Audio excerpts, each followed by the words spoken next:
Now, I know we shouldn't ever judge a book by its cover, but when you have Bad Santa over here looking like the way he does, and the company he keeps looks even worse than himself, it's hard not to say if you ever meet someone who looks like these two goons, run for the goddamn hills, because even if they're not trying to force you into a contract of slavery that involves things I don't even want to consider, they just don't give me the best vibes. And I have to say, for the second to last episode, one episode to go of season 3, easily my favorite Bookworm episode to date. It was pure excitement, not only just because we finally got a real taste of what magic in this world can do. I know there's going to be Harry Potter references, I know there's going to be wizardry references in general, because goddamn, they had wands and they were blasting magic left and right.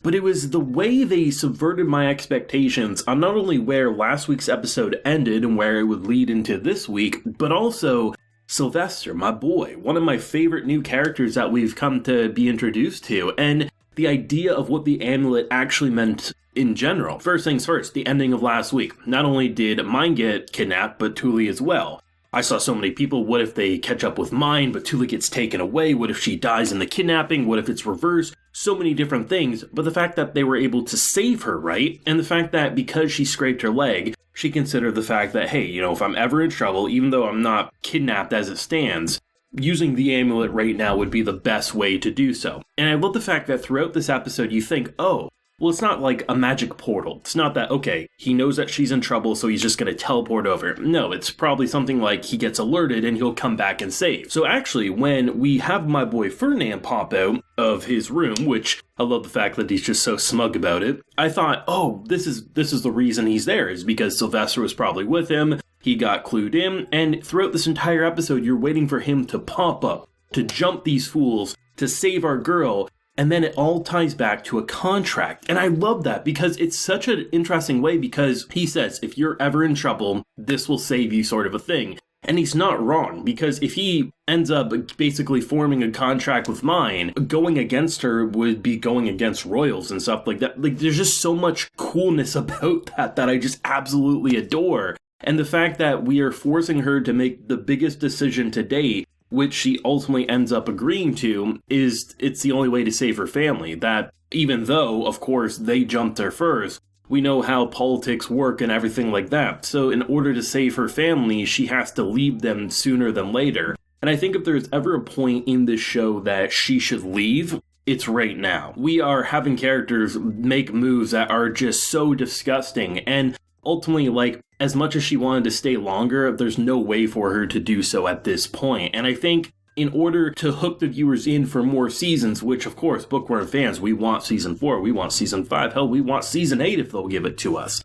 I think we've ran our course with the general family and the general chapel and things like that. Let's do something different. And if, the contract and everything with Ferdinand finally being able to make his move, he understands who he can kill and who he can't kill. Seeing that fat bastard get tied up, as he says, killing you would make my life harder in the future. So for now, we're just going to chain you up as I take care of this disgusting bastard. And I've never been more happy to see my man Ferdinand finally be able to speak his mind and do what he wanted to do. Though I'm really glad that Delia is finally seeing them for what they are, because of course, as I've mentioned in previous videos, there's no reason for her to not trust them given her toxic environment and how she was brought up. But by her believing and trusting that this little baby getting adopted by disgusting people was the right thing, and then the fact that she gets the shattering realization that it's simply there for servitude, I think we needed a moment like this, because that would really be the only way for her to snap into reality of what's truly going on, because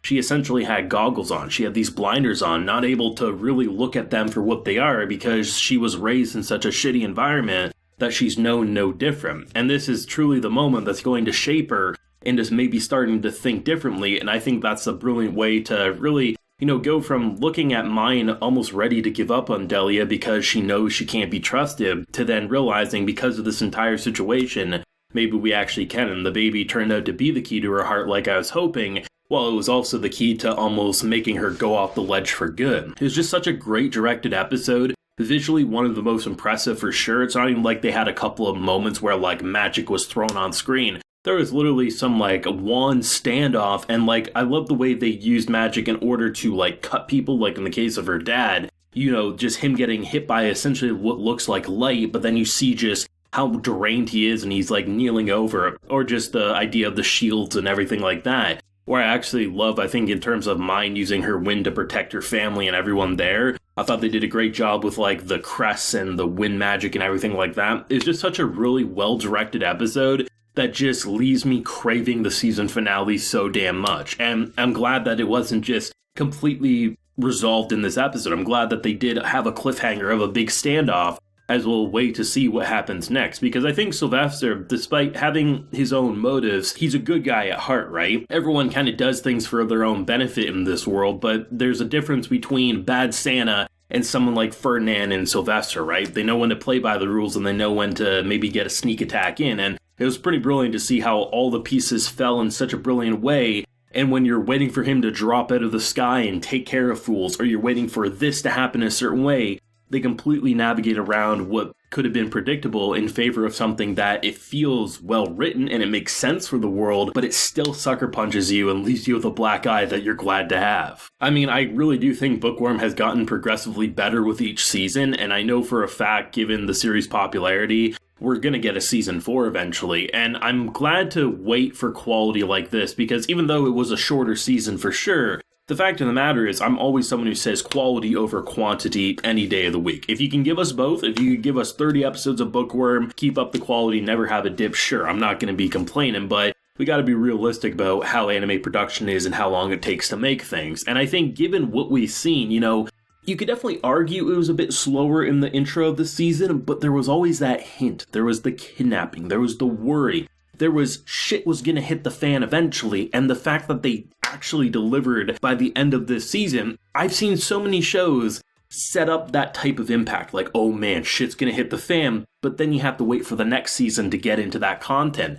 But Bookworm's like, no, we're gonna change the entire perspective of this girl. We're going to change her reality and viewpoints, and it's gonna break her heart, but it's also gonna lead to so many new interesting stories as the world is about to get turned on its head by this girl with her modern knowledge, with a lot less limitations, given the fact that she'll probably be able to make a lot more now that she'll be able to justify it, sort of a thing. I also thought it was interesting to see, like, who ended up turning on MYNE outside of, like, the bigwigs that we're expecting, like, Bad Santa, his, creepy best friend and everything. Like, what servants look at things as almost like a jealousy thing, like, how is it fair that they get to do this and I'm stuck, picking the flowers or whatever she said, sort of a thing. They did a good job at tying back to so many different things, big and small, and I think it did such a great job at making this moment in this episode in general feel like we've been building up to this explosion for so long and everything has now been exposed and there's no going back to the way it was. Damn, what an episode. Great episode overall. I mean, of course, it sucks that there's only one more episode to go, but at the very least, we know we'll probably get more in the future. So thoughts, if you have any, down below. Leave a like if you enjoyed, subscribe if you're new around here. Until next time, everyone, please take care and have a good one.